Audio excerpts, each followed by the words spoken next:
Salut tout le monde, j'espère que vous allez bien. On est parti les amis pour une nouvelle vidéo et on est parti aussi pour découvrir le nouveau Bernabéu. Regardez cette petite image juste à côté de moi. Les travaux sont presque terminés. Dans 2-3 mois, ça sera définitivement terminé. En tout cas, aujourd'hui, le Real retrouve son écrin. Cet après-midi, 16h15, les merengues reçoivent Retafe. Donc on aura vraisemblablement de très très belles vues du Bernabéu. Pour ceux que ça intéresse, il y a déjà une vidéo qui est sortie sur les réseaux sociaux avec notamment 4 minutes de présentation du nouveau Bernabéu. Mais pour rappel, cet après-midi 16h15, petit derby face à Retafe. Voilà une petite information aussi importante, une information que l'on avait déjà depuis quelques semaines. C'est une première dans l'histoire du Real Madrid. Le Real démarre sa saison donc 2023-2024 officiellement sans numéro 9. Le mercato est définitivement clos, terminé depuis quelques heures maintenant. À minuit, il était terminé. Kylian Mbappé n'est pas arrivé, évidemment qu'il n'est pas arrivé. Donc le Real n'a pas de numéro 9 cette saison, Karim Benzema ayant quitté le club. Rossellou est entre guillemets le buteur de l'équipe, en tout cas le numéro 9, sans porter le numéro 9, parce que voilà, ce qu'il faut dire, c'est qu'il n'y a pas de numéro 9 attitré. Personne ne portera ce numéro cette saison du côté du Real, et c'est une première dans l'histoire du club. Deux petites informations mercato qui sont intervenues donc hier sur la deadline day, le dernier jour. Alors évidemment, ce sont deux informations qui concernent des départs. Il n'y a pas eu d'arrivée du côté du Real. Le premier, c'est un départ d'un joueur qui ne comptait absolument pas pour Carlo. Alvaro Odriozola s'engage en faveur de la Real Sociedad. C'était annoncé depuis quelques semaines. Bon, il a fallu attendre donc la dernière journée de ce mercato pour que ça soit officiel. De retour chez lui.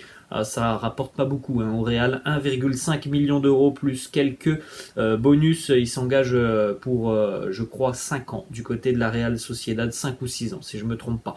Ensuite, autre départ, lui aussi n'avait pas forcément l'opportunité de continuer du côté du Real. Jesus Régnier s'engage du côté de l'Italie sous la forme d'un prêt jusqu'en fin de saison. Il rejoint cette fois-ci Frosinone, qui est promu en Serie A après avoir passé la saison dernière du côté de Gérone.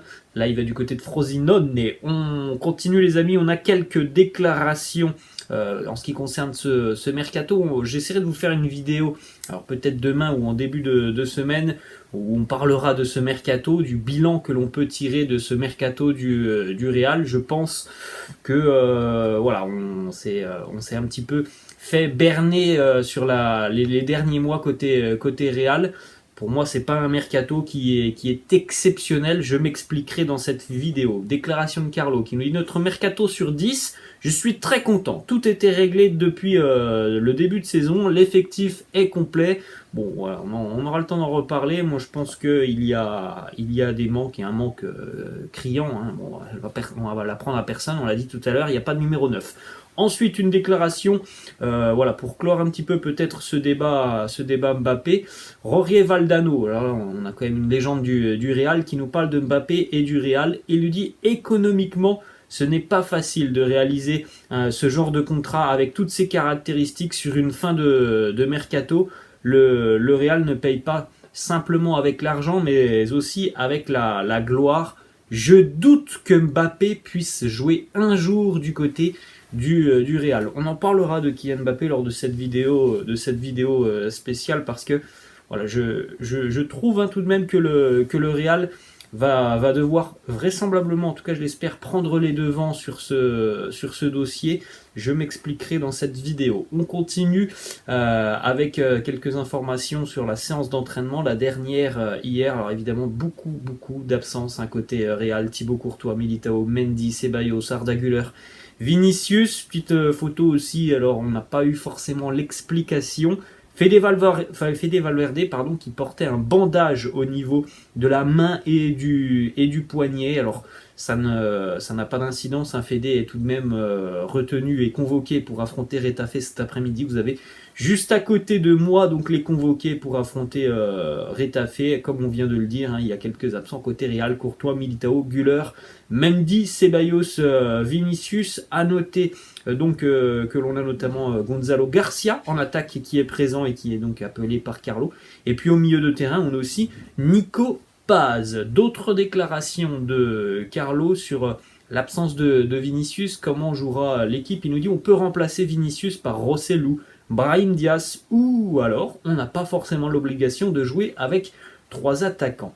Ancelotti qui nous dit aussi sans Vinicius on va essayer d'adapter le système mais sans le changer. Donc normalement, d'après les mots de Carlo, on devrait continuer cet après-midi avec ce système que l'on voit depuis le début de saison.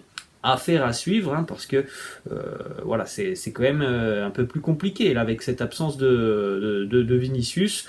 On verra les choix de Carlo dans tout début d'après-midi.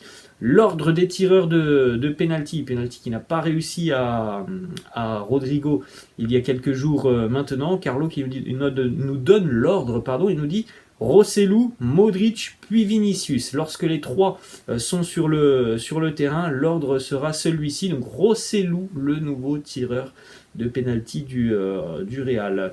Petite déclat aussi de Carlo sur la Ligue des Champions. Le groupe de LDC, le Napoli, nous dit Naples a fait une saison exceptionnelle l'année dernière. Ils ont à peu près la même équipe avec un nouvel entraîneur. L'Union Berlin, c'est une équipe avec un grand E. Il n'y a pas, comme on l'avait dit, hein, c'est un très gros collectif, l'Union, sans avoir trop d'individualité. Ils ont recruté par exemple aussi Leonardo Bonucci hier, hein, du côté de l'Union. Ils sont très très bons défensivement. Braga doit être respecté comme toutes les équipes portugaises qui produisent du jeu. Une dernière déclaration de Carlo sur donc l'arrivée dans le groupe pour la rencontre cet après-midi face à Retafe du jeune Gonzalo Garcia, joueur de la Castilla de 19 ans. Il nous dit Gonzalo travaille très très bien, il sera avec nous dans l'équipe. Comme pour Nico Paz, ils font un très très bon boulot. Le Real et son académie produisent de très jeunes talents. Gonzalo Garcia, donc c'est 19 ans. Déjà la barre des 100 buts hein, qui ont été passés pour le jeune attaquant espagnol du côté de la Cantera, donc dans toute sa carrière et dans tout son apprentissage au Real, c'est plus de 100 buts pour le jeune Gonzalo Garcia. On enchaîne les amis, on a quelques petites photos qui concernent des joueurs qui sont blessés. Premièrement, ces petites images d'Arda Güler hein, qui est de retour donc en salle de musculation. On espère le retour potentiellement peut-être à l'entraînement après la trêve internationale. Voilà, d'ici les 3 semaines, on espère qu'il sera de retour à l'entraînement. Donc voilà, petite photo d'Arda Güler qui s'est même entraîné avec la fille de Luka Modric. Voilà, il faisait des têtes et c'est la fille de Luka Modric qui lui envoyait le ballon. Petite photo aussi pour Eder Militao, hein, comme pour Thibaut Courtois il y a quelques jours. Le processus de récupération du défenseur brésilien a démarré. Et puis une photo aussi pour Vinicius, la récupération aussi qui a démarré pour Vini. Une autre information, Ferland Mendy et Dani Ceballos sont tout proches du retour. Et, ouais, évidemment, il n'y a plus de match dès ce soir pour le Real, donc ils seront de retour et opérationnels normalement dès la reprise, juste après la trêve internationale, donc ils seront prêt pour recevoir la Real Sociedad. Ce sera le prochain match du Real après la trêve internationale. 2 petites photos pour terminer. Les compositions d'équipe probables du quotidien. Marca qui nous propose donc Kepa dans les buts, à la barre Rudiger en charnière, Carvajal à droite, Fran Garcia à gauche, Camavinga, Tchouaméni, Valverde et Bellingham au milieu de terrain et le duo en attaque Rossellou Rodrigo. Vous pouvez faire un petit arrêt sur image aussi pour découvrir l'équipe de Retafe qui va se profiler du côté du Real Madrid avec une organisation vraisemblablement assez défensive hein, et notamment en attaque on retrouvera 2 anciens joueurs du Real, Mayoral et Latazar. Voilà les amis, la fin de cette vidéo, j'espère que ça vous a plu. N'hésitez pas comme d'habitude à lâcher un petit pouce bleu, n'hésitez pas non plus à vous abonner à la chaîne. Et puis on se retrouvera nous cet après-midi pour un petit débrief de cette première au Bernabéu face à Retafe. Je vous laisse et je vous dis à tout à l'heure. Ciao.